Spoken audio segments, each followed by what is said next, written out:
Hello and welcome to this webinar on sustainability delivered by RBMA Consultancy in conjunction with Staffordshire County Council's Succeed and Grow. I'm really delighted to be joined this morning by Helen Burge of Buoyant Impact, who is going to talk us through sustainability. Over to you, Helen. Thanks, Rebecca. Yes, we're going to do a session today about sustainability. Where do I begin? So we're going to start with understanding what climate change is and why we need to tackle it, and how your business can take climate action and what you can do as a business owner to take climate action. The session will also help signpost you to more resources and further help, as this is just an introduction. So it's really important to understand some key terminology. So we've got weather and we've got climate. Weather is the short-term conditions that we experience, and climate describes the longer-term average weather conditions over a longer period of time. So climate change are when these changes in the Earth's weather and temperature patterns over a long period of time have changed and because of human activity, and that we're now seeing once in a lifetime floods happening more frequently. And unfortunately, there's a photo there of a flood somewhere in, I believe that's somewhere in Staffordshire. We've also got a term, the greenhouse effect. This is actually a naturally occurring process through which heat is trapped in the Earth's surface through substances known as greenhouse gases. Unfortunately, because of human activity, the greenhouse gases, the amount of them have increased within our atmosphere, and that is causing the balance to be out of kilter. And that is why we're seeing climate change happen.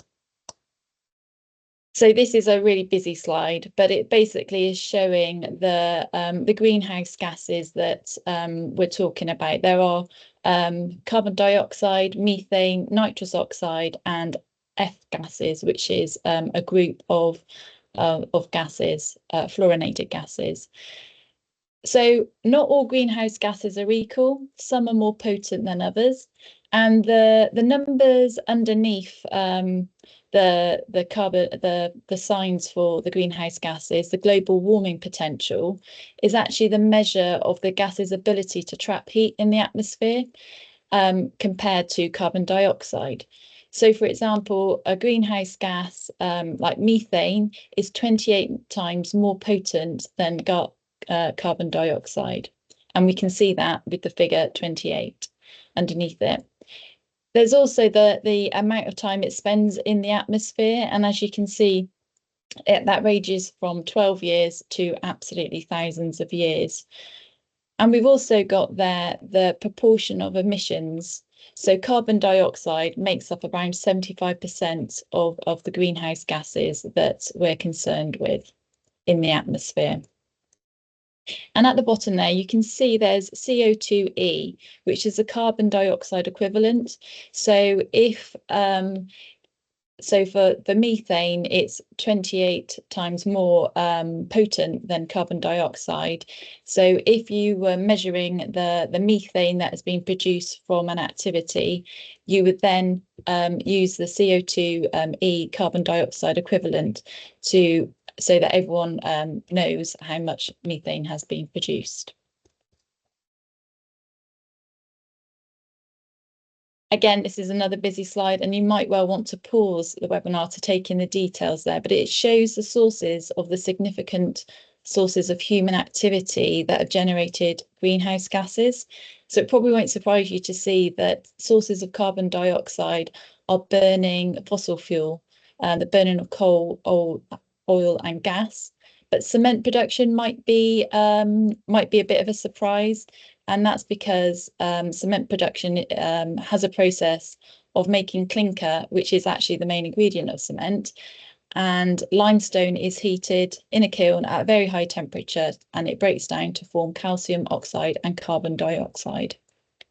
So the fossil fuels and cement production are all sources of carbon dioxide, when we are basically taking carbon that has been locked up for millions of years in geological reserves, be that limestone rocks or coal seams or oil and gas fields, and we're adding it to the atmosphere.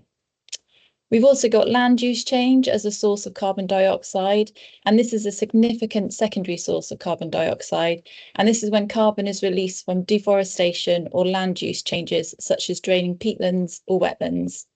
Plants and soils store carbon that was fixed from the atmosphere by plants using during photosynthesis. And when we cut down forests and degrade soils, this carbon is released back into the atmosphere.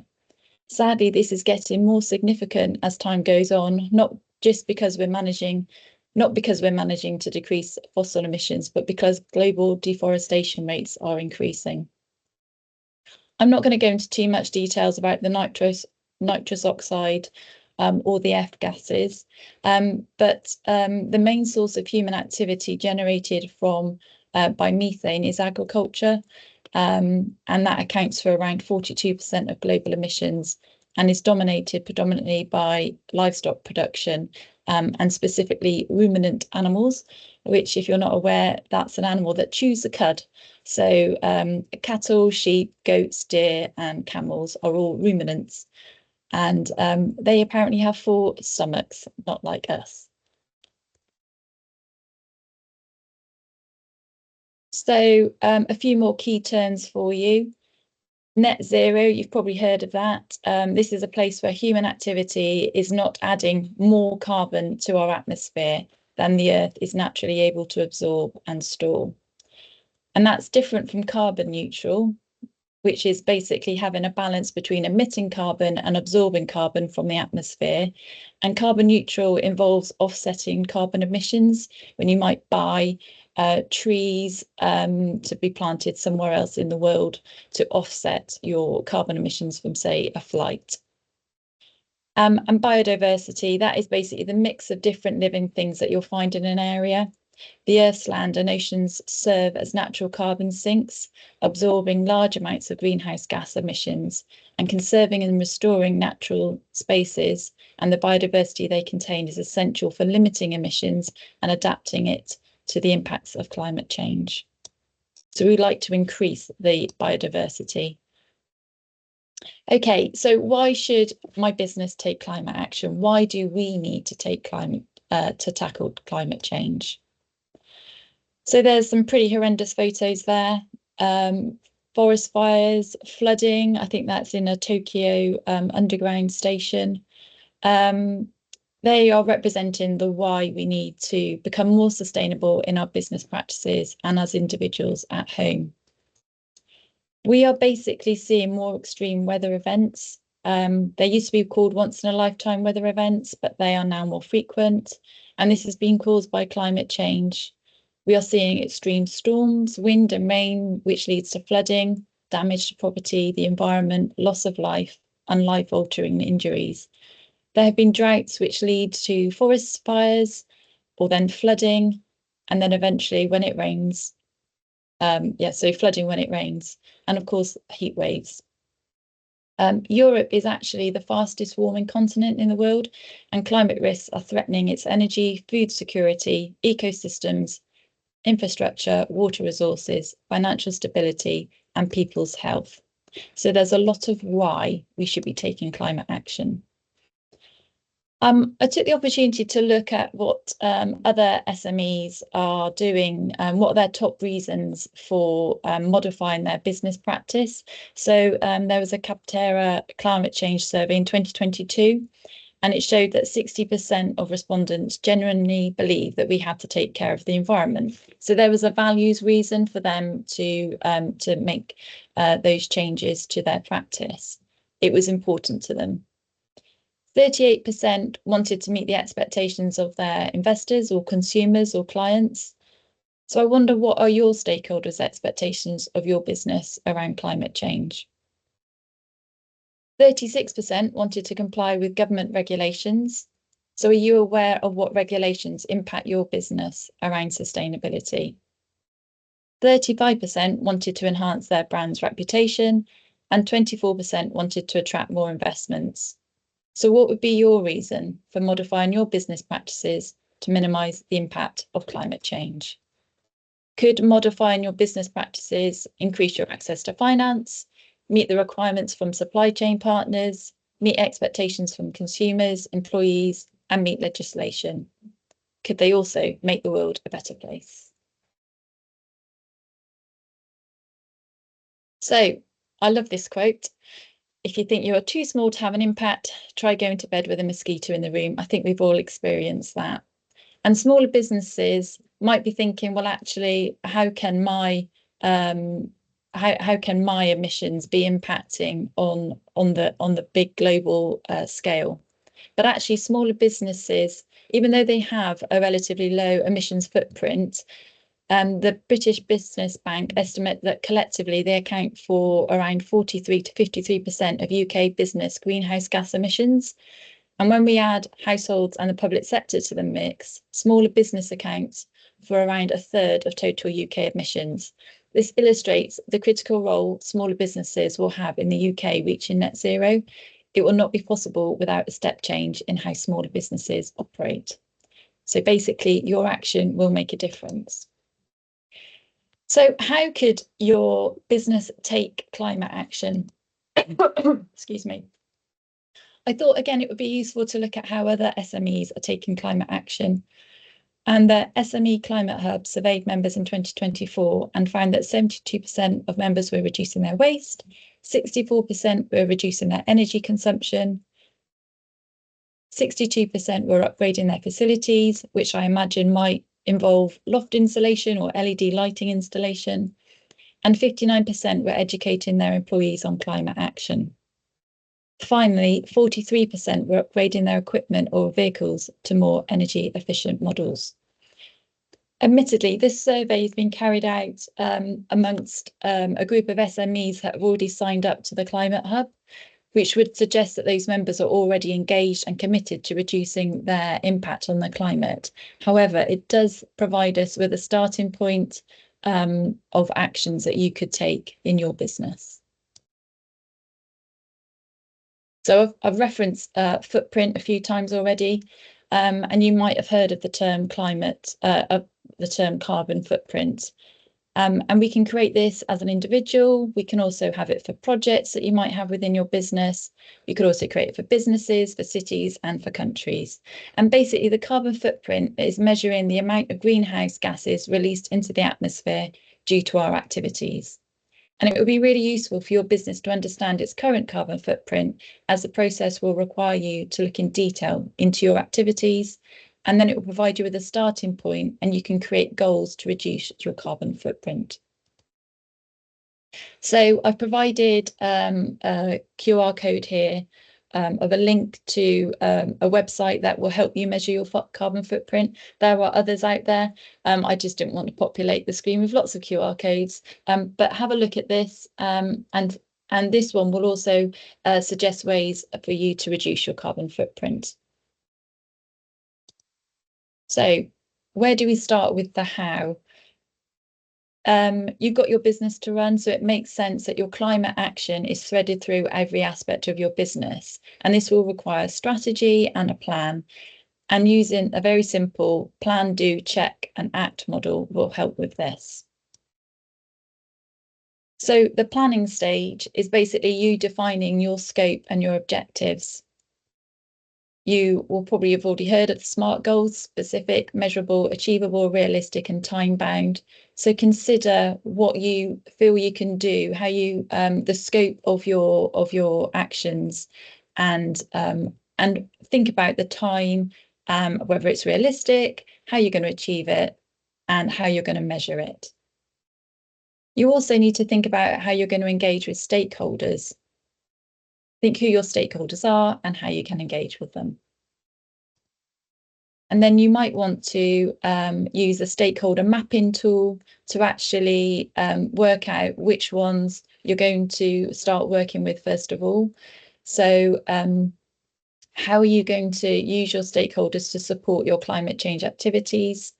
Can you identify who your top priorities are going to be, who have got the high influence and high stake? And who do you think you need to handle with care? Who has got high influence but not much interest in helping your business become take climate action? You need to handle those with care, be aware of them, but also you need to there will be people that have got a high interest but low influence. How can you help them to participate within the actions? So these could be your employees, these could be your suppliers, they could be your customers, or they could be your local community in which your business operates in. But think about your stakeholders and how you can use them to create climate change actions. The next stage of the process is the doing stage. This is probably the more fun stage. And you really need that. There's 4 different parts to it. You need to understand your current position. So conduct a detailed environment audit. This might involve considering your energy consumption, your water consumption, your waste and recycling percentages, how much biodiversity you have within your grounds. And then you use that baseline data to identify your key areas of focus for the first year of your plan. And then you have to write your plan, you have to develop it, and it will be very unique to you.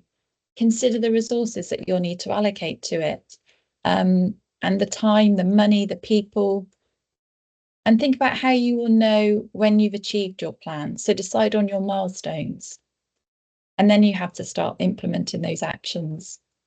And it says there, start with high impact, low cost changes. And what I suggest you do is use an impact effort grid to actually plot out the actions that you've decided in your plan. And are they a thankless task? Are they going to require a lot of effort and minimal impact? Are they low effort and low impact and almost like a fill-in that is not actually going to help you achieve anything to reduce your carbon footprint? Are they a major project that actually requires a lot of effort but will have a lot of impact? And those major projects might actually involve more than just your business activities to achieve it. You might have to lean into other stakeholders to help you achieve that. So the best place to start is with the quick wins, those that have got low effort and high impact. And that can really help you demonstrate to your stakeholders that action is happening and that change is happening as a result of that action. Don't worry about the thankless task, just don't go there. But the quick wins and the major projects, I would concentrate on those. Okay, so the next stage is the check-in stage, and it's an opportunity for you to reflect on what has happened and to go back to your original carbon footprint. Have you reduced it? Look at all your data. Consider your stakeholders' opinions. Is there progress? Has progress been made in accordance with your plan? So do you need to make some changes? And have you made your business a better experience for your customers as a result of your sustainability actions? And then the final stage is to act. So you reflected on what your plan is, and then it is to act about making those adjustments and improvements to your plan, ready for the next period of planning, doing and checking. So if you've already met the original scope of your plan, how can you stretch the scope? How do you maximise the learning from your climate action initiatives? How are you going to celebrate those milestones being met? It's really important when we celebrate milestones that we are creating honest and transparent communication about sustainability in your business. So we need to avoid green hushing when a business deliberately chooses to underreport or hide their sustainability efforts, because this creates less impact and opportunities for inspiration. It could also lead to mistrust from buyers who are interested in sustainability. We also need to avoid greenwashing when businesses represent themselves as more sustainable than they truly are, whether it's providing misleading information regarding a product's sustainability, labelling it as green when it is not. Greenwashing erodes trust and can have significant repercussions. It is not a static concept, as demonstrated on this slide. It's a range. It occurs on a spectrum of outright deceit to wishful thinking. when a business describes a practice they hope to meet certain sustainability commitments, but simply does not have the ability to do so. So be really mindful of your communication to your stakeholders about the green action that you're taking. So I do hope that this model, this simple approach of plan, do, check and act, will help you take climate action. And at the moment, this might all feel a bit overwhelming, but remember, every little climate action step you take will lead to overall improvement in reducing your carbon footprint. Okay, so what could you do as a business owner to take climate action? So these are the ideas for your plan. But not all of these would be appropriate for your business, but hopefully it will give you a starting point and it will give you some inspiration to develop the ideas you need for your actions on your plan. And remember, your carbon footprint will be the indicator for you as to what actions you need to take. So, like I've said, this webinar is just a starting point. Hopefully you might want more information about carbon literacy or water literacy. So both of those training packages are about improving your understanding of reducing your carbon footprint and also reducing your water footprint. So you probably heard a lot about carbon literacy or carbon footprint, but haven't learned a great deal about your water footprint, which is pretty much the same thing as carbon footprint, but about water. So you might want to encourage your employees to watch this webinar or to access further training.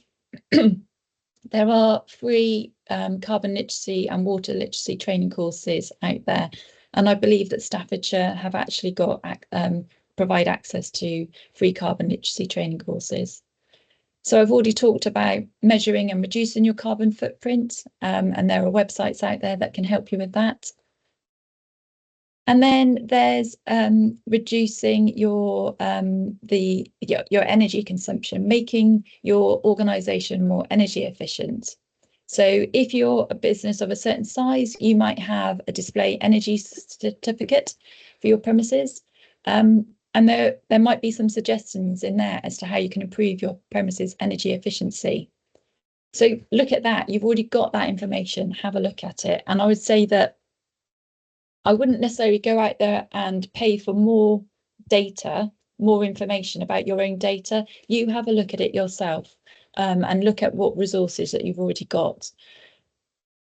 So if you haven't got a display energy certificate, you might want to look at your half-hourly energy data from your energy company, and this can be really revealing. You might spot that there are certain times of day when you are using more energy than you would expect. Understand why that is, look into it, make some changes and see whether that has reduced your energy consumption as shown on your half-hourly energy data. If you haven't got half-hourly energy data from your energy supplier, it might be that you need to change your meter to a half-hourly meter. So you do need to speak to your supplier about that. But that is a really good starting point of looking at your own data. So I've already talked about water literacy. The benefits of reducing your water footprint is not only in terms of reducing your water bills, but also just preventing water that has had a high amount of energy and resource put in it to make it clean being wasted. So, for example, if you've got leaking taps or toilet cisterns in your buildings, you are wasting water and also wasting energy. So fix those. It's a quick win, and hopefully it won't cost too much money. You might also want to look at your water consumption per employee, and is that level that you were expecting? You might want to compare it to other local businesses. You might also, if you've got an outdoor space and you've got pots or plants or a lawn, you might also want to collect water, rainwater, that wouldn't be used normally, and use that for your watering your pots and plants. There's also, if you go to your water company, they will have lots of advice and suggestions for improving your water efficiency. I think the really exciting thing that a business can do is consider their supply chain and how they can get others involved in their supply chain, involved in climate action, and having conversations with them. So are you aware of what your suppliers are currently doing, what actions they're currently taking around climate action? Have you discussed it with them? Have you found out what their sustainability plan is and what their actions are going to be?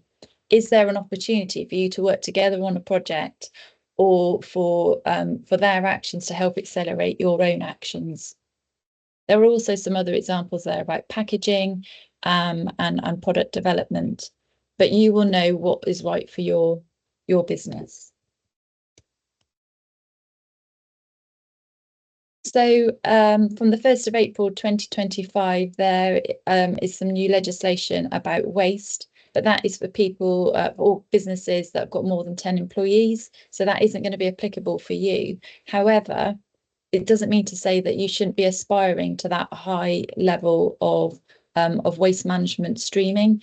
And so talk to your waste management company about how they are managing your waste streams.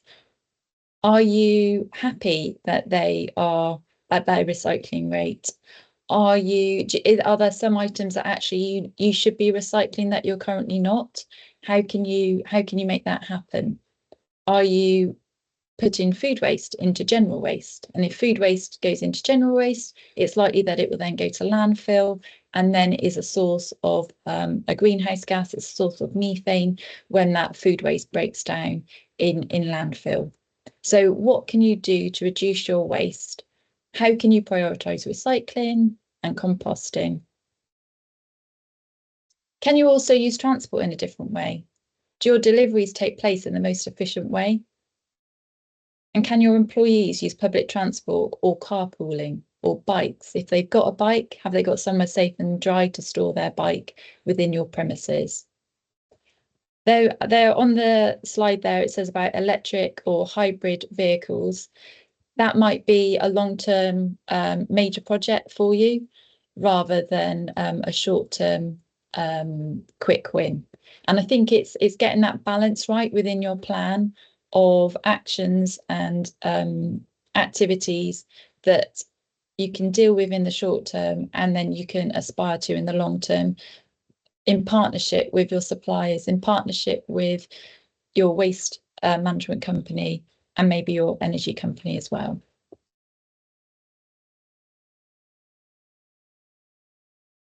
Okay, so we have covered today, what is climate change? Why should my business take climate action? How could my business take climate action? And what could I do as a business owner to take climate action?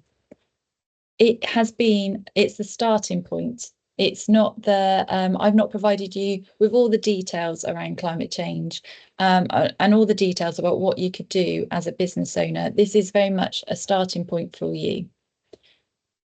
But it is really important that this isn't the end of you looking at sustainability and climate change.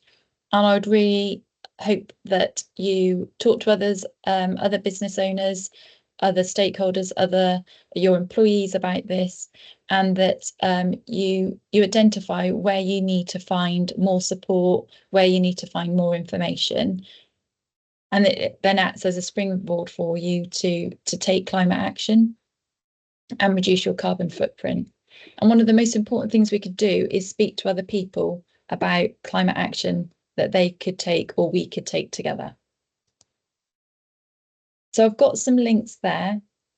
I think the Staffordshire Business and Environment Network links that they've got on their website are really useful. So do have a look at that. Like I said, there's the carbon literacy training, and there's free carbon literacy training on there. And there's also, they've got a carbon tracker resource there as well.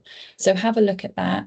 Have a look at the water literacy website. They're currently providing free places for water literacy training, so you might want to consider that. And there's so hopefully those links will be of use to you.